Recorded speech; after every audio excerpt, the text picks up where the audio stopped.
An Islamic State has forced thousands of civilians from the Yazidi minority to flee their homes in Iraqi Kurdistan. Human rights groups say hundreds have been massacred in cold blood, while women and girls have been taken as slaves. RT's Paula Sleer had the chance to meet the sister of one of these captives.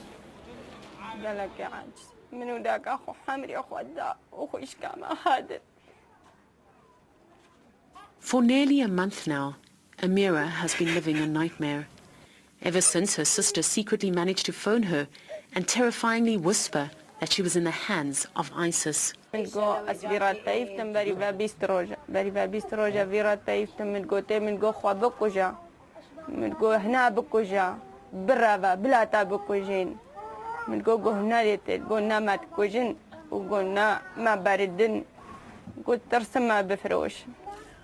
Amira's sister is one of thousands of Yazidi young women and teenage girls who've been enslaved by ISIS. Human Rights Watch confirms that the jihadists systematically separated the girls from the Yazidi community, a minority Kurdish religious group.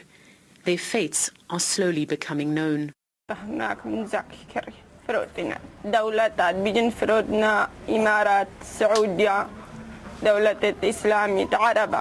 It tears at her heart, but Amira believes her 27-year-old sister has also been sold. Even if ISIS gets pushed back from the villages they've taken the women and girls from, the odds will stay stacked against Amira ever finding out where her sister has disappeared to. Paula Sleer, RT, on the Iraqi-Syrian border.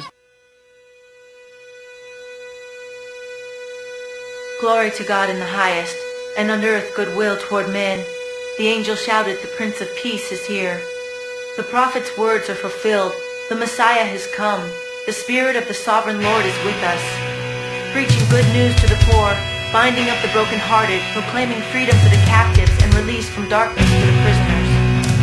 2,000 years later, firebombs and tear gas in ancient Bethlehem. The world in distress by the bad blood, reckoned hate and war. Millions are plagued by unprecedented suffering and despair. Nation will rise against nation and kingdom against kingdom. There will be famine and earthquakes in various places. All these are the beginning of birth pains. America, a society in chaos, feelings of tension in our streets, hostile confrontations, bitter crowds lashing out in protest on one issue after another. Our generation conflicts hellish divorce court, turning friends into enemies, ripping families apart, deeper the pain runs. Adult children talk about dark years of family abuse and hatred.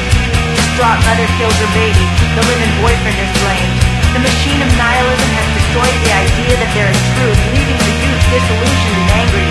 This is the backdrop of the stage where millions long for peace on earth, a world of the blind leading the blind in the dark. Christ warned us of the coming wars and rumors of war. In conflict still he promises peace for all who believe in him. Listen closely.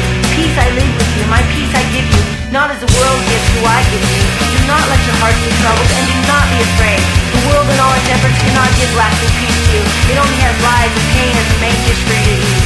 Lonely and cold, each tear adding to the sorrow in our lives. We reach for anything but God to fill our emptiness. Still denying ourselves the belief and hope for real love, joy, and peace.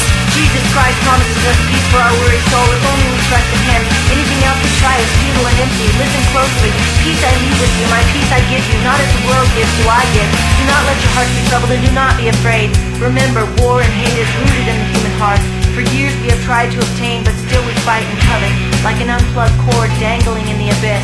Our lifeline to God, our soul hangs lifelessly severed and separated by our pride and unwillingness to believe that we can be loved, forgiven, and held by God himself. The nations will collide around you, your world may crash, but if you trust and believe in Jesus Christ to save you, then you will have true peace in your soul. As for you, you were dead in your transgressions and sins, in which you used to live when you followed the ways of the world. But because of his great love for us, God, who is rich in mercy, made us alive with Christ. It is by grace you have been saved.